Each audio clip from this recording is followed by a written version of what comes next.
Je pense que l'on peut dire sans hésiter que le changement fait partie de mes priorités. Un changement positif. Et je dois dire que je l'accueille volontiers, je l'apprécie même. Je ne crains pas le changement. Au contraire, c'est précisément cette idée qui m'enthousiasme, la possibilité d'apporter une évolution. Bien sûr, il ne s'agit pas de transformation radicale ou brutale, mais plutôt de changements réfléchis, mesurés, qui peuvent réellement faire la différence. Lorsque la reine Elisabeth II s'est éteinte en septembre 2022, l'héritage royal qui a suivi ne concernait pas uniquement de l'argent ou des propriétés. Cet événement a déclenché quelque chose de bien plus profond, une véritable lutte de pouvoir, dont les répercussions se font encore sentir aujourd'hui. Le prince William s'est retrouvé à la tête d'un empire estimé à plus d'1 milliard de dollars. De son côté, Kate Middleton aurait hérité de bijoux d'une valeur dépassant les 100 millions de dollars. Et selon plusieurs sources proches du palais, la famille de Camilla aurait été profondément irritée par cette situation. Mais cette histoire ne se résume pas à de simples rumeurs de palais. Il s'agit en réalité de l'héritage, du pouvoir et de l'avenir même de la monarchie britannique. Restez bien avec nous, car ce qui s'est produit au point numéro 5 pourrait bien changer complètement votre perception de la famille royale. Entrons maintenant dans le vif du sujet. L'héritage d'1 milliard de dollars que personne n'avait vu venir lorsque la reine Elisabeth II est décédée le 8 septembre 2022, à l'âge de 96 ans, elle a laissé derrière elle un patrimoine d'une valeur considérable. Cependant, ce que beaucoup ignorent, c'est que l'héritage au sein de la monarchie britannique fonctionne très différemment de celui d'une famille ordinaire. La couronne suit un système unique, conçu pour conserver la richesse et l'influence au sein de la ligne directe de succession. Ainsi, le prince William, en tant qu'héritier direct du trône, a automatiquement hérité du duché de Cornouailles, un immense domaine privé estimé à environ 1,2 milliard de dollars. Et détail important, ce transfert ne provenait pas du testament de la reine. Il s'agit d'une tradition institutionnelle, lorsque l'héritier devient officiellement le successeur au trône, le duché lui revient automatiquement. Ainsi, lorsque le roi Charles III est monté sur le trône, William est devenu le nouveau duc de Cornouailles, prenant le contrôle de ce domaine historique vieux de près de 7 siècles. Le duché de Cornouailles comprend près de 140 000 acres de terre répartis à travers tout le Royaume-Uni. On y trouve une étonnante diversité de biens, des terres agricoles, des propriétés locatives, des bâtiments commerciaux, des îles, des plages et même une prison. Chaque année, cet immense domaine génère environ 28 à 30 millions de dollars de revenus. Cet argent permet au prince William de financer ses fonctions royales, soutenir sa famille et alimenter ses nombreuses œuvres caritatives. Mais un point crucial a rapidement créé des tensions. Ce transfert colossal de richesse ne concernait pas les autres membres de la famille du roi Charles. Le duché de Cornouailles est destiné exclusivement à l'héritier du trône, et non au monarque lui-même. Pendant des décennies, lorsque Charles était prince de Galles, il tirait lui-même des millions de ce domaine. Mais désormais, ses revenus vont directement au prince William. Pour les enfants de Camilla issus de son premier mariage Tom Parker Bowles et Laura Lopez, la réalité est devenue très claire, et probablement difficile à accepter. Même si leur mère est aujourd'hui reine consort, la réalité est très différente pour ces enfants. Ils n'ont tout simplement pas accès à ce type de richesse royale. Contrairement aux membres directs de la famille royale, ils ne figurent pas dans la ligne de succession au trône. Ils ne possèdent aucun titre royal officiel, et surtout, ils ne bénéficient d'aucun revenu provenant des domaines royaux. L'experte royale Ingrid Seward a expliqué que la reine Elisabeth II avait soigneusement organisé la répartition de son patrimoine personnel bien avant sa disparition. Elle avait pris des décisions très claires concernant qui devait recevoir quoi. Ces choix révélaient une chose essentielle, ses priorités restaient centrées sur la lignée directe et sur l'avenir de la monarchie britannique. La différence financière entre ce que le prince William a hérité et ce que pourraient recevoir les enfants de Camilla est tout simplement énorme. Selon plusieurs sources proches du palais, cette situation aurait provoqué un certain mécontentement au sein de la famille. À la mort de la reine Elisabeth II, Kate Middleton s'est retrouvée à la tête d'un héritage particulièrement impressionnant, une collection de bijoux personnels estimée à environ 110 millions de dollars. Et il est important de préciser que cette collection est totalement différente des joyaux de la couronne. Ces derniers appartiennent officiellement à la monarchie et sont transmis d'un souverain à l'autre. La collection laissée à Kate, en revanche, faisait partie des biens personnels de la reine, qu'elle pouvait léguer librement selon sa volonté. Au total, cette collection comprend près de 300 pièces, toutes chargées d'histoire et de valeur. Parmi les bijoux les plus remarquables hérités par Kate figure le célèbre collier Nizam d'Hyderabad, créé par Cartier en 1935. Cette pièce spectaculaire est composée de plus de 50 grands diamants disposés dans un motif floral délicat. Ce bijou possède lui aussi une histoire fascinante. Il avait été offert à la reine Elisabeth II comme cadeau de mariage en 1947 par le riche Nizam d'Hyderabad, l'un des hommes les plus riches du monde à l'époque. Kate aurait également reçu le magnifique collier feston de George VI, une pièce impressionnante sertie de 105 diamants individuels. Ce collier avait été commandé à l'origine par le père de la reine. Kate Middleton l'a notamment porté lors de son portrait officiel pour le couronnement du roi Charles III, un geste symbolique destiné à rendre hommage à la défunte reine. L'héritage de ces bijoux est particulièrement significatif. Durant les derniers mois de sa vie, la reine Elisabeth II entretenait une relation très proche avec Kate. Cette proximité a d'ailleurs conduit certains initiés du palais à la considérer comme la favorite de la famille. En lui léguant une collection aussi personnelle et précieuse, la reine semblait envoyer un message clair, elle faisait pleinement confiance à Kate pour préserver et perpétuer son héritage. Beaucoup de ces bijoux possèdent une valeur historique et émotionnelle immense. La reine les avait portés lors de moments clés de l'histoire britannique, faisant d'eux de véritables symboles de la monarchie. Cependant, cette décision aurait également provoqué un certain ressentiment, notamment du côté de la reine consort Camilla, l'épouse du roi Charles III. Selon plusieurs sources proches du palais, ce choix aurait renforcé chez Camilla un sentiment de frustration envers Kate, qui semblait clairement bénéficier de la préférence de la défunte reine. En réalité, la décision d'Elisabeth II envoyait un message très clair, Kate, en tant que future reine consort, serait celle chargée de préserver et de mettre en valeur l'héritage personnel de bijoux de la souveraine. Le système d'héritage au sein de la famille royale est particulièrement complexe, et il est souvent à l'origine de tensions discrètes mais bien réelles. Même si Kate Middleton est destinée à hériter de la majorité des bijoux personnels de la reine, une condition importante s'applique. Pendant son règne en tant que reine consort, Camilla conserve le droit de choisir certaines pièces pour les porter lors d'événements officiels. L'experte royale Ingrid Seward explique que plusieurs bijoux resteront temporairement à la disposition de l'épouse du monarque régnant, ce qui signifie, dans ce cas précis, Camilla.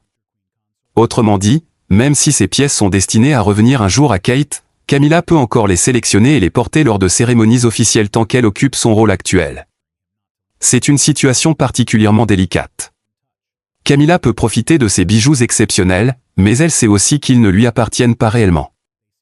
En quelque sorte, ils lui sont simplement prêtés jusqu'au jour où Kate deviendra officiellement reine consort. Chaque apparition publique où Camilla porte l'un de ces bijoux rappelle donc une réalité inévitable, ces trésors finiront un jour entre les mains de Kate. Les choses deviennent encore plus complexes lorsqu'il s'agit des bijoux ayant appartenu à la princesse Diana.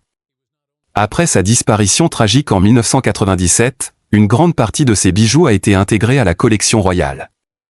Les princes William et Harry ont chacun conservé certaines pièces en souvenir de leur mère. William a notamment choisi la célèbre bague de fiançailles en saphir de Diana pour demander Kate Middleton en mariage, un geste profondément symbolique. Cependant, plusieurs autres bijoux de Diana sont restés dans les coffres de la famille royale. Au fil des années, certaines pièces ont été modifiées ou transformées. Un exemple notable est celui d'un ras du cou orné d'émeraudes et de diamants, que Camilla aurait fait transformer en broche. Plus tard, lorsque Kate a été aperçue portant ce même bijou, restauré dans sa forme originale, cela a suscité de nombreuses interrogations. La question est alors devenue évidente, à qui appartiennent réellement ces bijoux historiques, et qui a le droit de les modifier? Selon certaines sources du palais, ces décisions auraient provoqué des désaccords internes. Kate serait convaincue que certaines pièces, notamment celles liées à la princesse Diana, devraient être conservées dans leur forme originale afin de préserver leur valeur historique. Elle souhaiterait également qu'un jour ces bijoux soient transmis à sa fille, la princesse Charlotte, arrière-petite-fille de la reine Elisabeth II. Pour l'instant, Camilla conserve une certaine autorité concernant l'utilisation et les modifications possibles de ces pièces. Mais Kate et William, eux, pensent déjà à l'avenir de la monarchie et à la manière dont ces trésors devront être préservés pour la prochaine génération. Cette situation crée inévitablement une tension silencieuse. Camilla détient le pouvoir immédiat, celui de porter et d'utiliser les bijoux aujourd'hui. Mais Kate, elle, possède la légitimité sur le long terme. Chaque décision concernant ces bijoux devient ainsi un équilibre fragile entre l'autorité du présent et l'héritage du futur. Pour comprendre pourquoi la famille de Camilla serait aujourd'hui mécontente, il faut s'intéresser de plus près au fossé financier créé par le système d'héritage royal et à l'impact direct qu'il a sur les enfants de Camilla. Camilla a 2 enfants issus de son premier mariage avec Andrew Parker Bowles, Tom Parker Bowles, un écrivain et critique gastronomique reconnu, et Laura Lopez, une conservatrice d'art. Ils ont grandi dans des milieux privilégiés et ont mené des vies confortables au sein de la haute société britannique. Mais malgré ce cadre aisé, ils ne font pas partie de la famille royale au sens institutionnel du terme. Ils ne possèdent aucun titre royal, n'assument aucune fonction officielle au nom de la monarchie et, surtout, ne perçoivent aucun revenu provenant des domaines royaux. Si l'on compare leur situation à celle des enfants du prince William, la différence devient immédiatement évidente. Les enfants de William, le prince George, la princesse Charlotte et le prince Louis sont directement intégrés au cœur du système royal. Le prince George, par exemple, est deuxième dans l'ordre de succession au trône. Un jour, il héritera lui aussi du duché de Cornouailles, tout comme son père avant lui. La princesse Charlotte pourrait également recevoir des bijoux d'une valeur inestimable, parmi lesquels la célèbre tiare Spencer, autrefois portée par la princesse Diana. Même le plus jeune, le prince Louis, bénéficie de fonds fiduciaires et d'héritages liés à son statut royal. Alors, que reçoivent les enfants de Camilla dans tout cela? La réponse est simple, absolument rien provenant de la richesse royale. Ils ne perçoivent rien du duché de Cornouailles, rien du Crown Estate, et aucune part garantie de l'héritage laissé par la reine. Mais au-delà de l'argent, la question touche aussi à la reconnaissance et à l'héritage familial. Lorsque le roi Charles III disparaîtra un jour, la majorité de sa fortune devrait logiquement être transmise à William, afin de maintenir la richesse au sein de la ligne directe de succession. Camilla pourrait bien sûr hériter de certains biens en tant qu'épouse du roi. Mais il n'existe aucun mécanisme clair permettant à cette richesse d'être ensuite transmise à ses propres enfants. Selon un rapport du magazine In Touch, certains membres de la famille royale auraient même conseillé au roi Charles de ne pas laisser d'héritage au prince Harry. La raison? Ils estimeraient que Harry et Meghan seraient trop avides et peu dignes de confiance. Si certains au sein de la famille royale peuvent tenir ce genre de propos à propos de Harry, pourtant fils du roi et frère de William, on peut imaginer comment ils pourraient percevoir les enfants de Camilla, qui ne sont même pas liés à la monarchie par le sang. Les commentateurs royaux soulignent toutefois que Tom et Laura ont toujours géré cette situation avec beaucoup de discrétion. Ils sont restés respectueusement à distance des affaires royales, tout en continuant à soutenir leur mère dans son rôle. Mais selon certaines sources, il leur serait difficile de ne pas ressentir une certaine frustration en voyant les enfants de William hériter de fortunes colossales. Pendant ce temps, les petits-enfants de Camilla, bien que leur grand-mère soit la reine, ne bénéficient d'aucun soutien financier royal. L'écart de richesse est donc impossible à ignorer. Et surtout, il ne s'agit pas d'un simple détail temporaire, c'est une réalité qui pourrait continuer à influencer les générations futures. Mais ce n'est pas tout. Au sein du palais, un autre problème aurait récemment provoqué de fortes tensions, cette fois autour de certains bijoux royaux. Des rapports publiés en 2024 et 2025 ont révélé plusieurs désaccords concernant la gestion de certaines pièces précieuses, notamment celles destinées à la princesse Charlotte. La princesse Charlotte, née le 2 mai 2015, est actuellement troisième dans l'ordre de succession au trône britannique. En tant que petite-fille de la princesse Diana et arrière-petite-fille de la reine Elisabeth II, elle est destinée à hériter un jour de bijoux particulièrement importants, qui pourraient être portés lors d'événements majeurs de sa vie comme son 18e anniversaire ou son mariage. Parmi ces pièces figurent plusieurs bijoux que la reine aurait spécifiquement mis de côté pour elle. L'un des exemples les plus emblématiques est la célèbre tiare Lover Esquenote, portée autrefois par la princesse Diana et plus récemment par Kate Middleton. Cependant, certaines inquiétudes ont émergé concernant la manière dont ces bijoux étaient enregistrés et attribués. Selon plusieurs rapports, certaines pièces initialement destinées à Charlotte auraient été reclassées pour un usage général de la famille royale, au lieu d'être strictement conservées pour son avenir. Kate Middleton, connue pour son sens de la diplomatie et sa manière mesurée de gérer les situations délicates, aurait décidé d'intervenir afin de s'assurer que les bijoux destinés à sa fille soient correctement répertoriés et protégés. Pour cela, elle aurait travaillé en étroite collaboration avec les archivistes royaux ainsi qu'avec d'anciens assistants de la reine Elisabeth II, afin de confirmer précisément les intentions initiales de la souveraine concernant la répartition de ces bijoux. Cette affaire a mis en lumière un problème majeur dans le système d'héritage des bijoux royaux, qui décide réellement du sort de ces pièces lors des périodes de transition au sein de la monarchie? Est-ce la reine consort actuelle, la future reine consort, ou bien le roi lui-même? Une question qui peut facilement devenir source de désaccord. L'experte royale Ingrid Seward a d'ailleurs rappelé que la reine Elisabeth II avait pris soin d'organiser tous ces détails bien avant sa disparition, laissant des instructions très claires concernant la distribution de ces bijoux. Le véritable défi n'était donc pas de savoir ce qu'elle souhaitait, mais plutôt de déterminer si ses volontés étaient toujours respectées ou si elles étaient ajustées en fonction des besoins actuels. La situation devenait encore plus sensible à cause du lien émotionnel avec la princesse Diana. Beaucoup de ces bijoux avaient autrefois appartenu à la mère du prince William et possédaient donc une valeur sentimentale immense. William aurait même promis à sa fille Charlotte que certaines de ces pièces lui seraient transmises, afin de perpétuer la mémoire de Diana auprès d'elle, une grand-mère qu'elle n'a malheureusement jamais eu la chance de connaître. Ainsi, la moindre suggestion que ces bijoux puissent être réattribués ailleurs ou ne pas être conservés pour Charlotte était particulièrement préoccupante pour William et Kate. Car au fond, il ne s'agissait pas simplement de bijoux. Il s'agissait d'honorer l'héritage de Diana et de garantir que Charlotte reçoive un jour ce qui lui était destiné. Alors que le prince William s'est assuré le contrôle de milliards grâce au duché de Cornouailles, et que Kate Middleton a hérité de la précieuse collection de bijoux de la reine, une autre histoire d'héritage est venue illustrer la manière dont la richesse royale est réellement répartie, et pourquoi la famille de Camilla pourrait se sentir mise à l'écart. À l'occasion du 40e anniversaire du prince Harry, en septembre 2024, il aurait reçu plus de 10 millions de dollars provenant d'un fonds fiduciaire créé par la reine-mère lorsqu'il n'avait que 10 ans. Cette somme n'avait aucun lien direct avec l'héritage de la reine Elisabeth II. Et le détail le plus intéressant est le suivant: Harry a reçu cet argent malgré son retrait de ses fonctions royales et son installation en Californie avec Meghan Markle. La raison est simple, ce fonds fiduciaire avait été créé il y a plusieurs décennies, et ses conditions ne pouvaient plus être modifiées. En d'autres termes, Harry devait recevoir cet argent quoi qu'il arrive, indépendamment de sa relation actuelle avec la famille royale. Une situation qui, selon plusieurs sources, aurait fortement contrarié certains membres de la famille.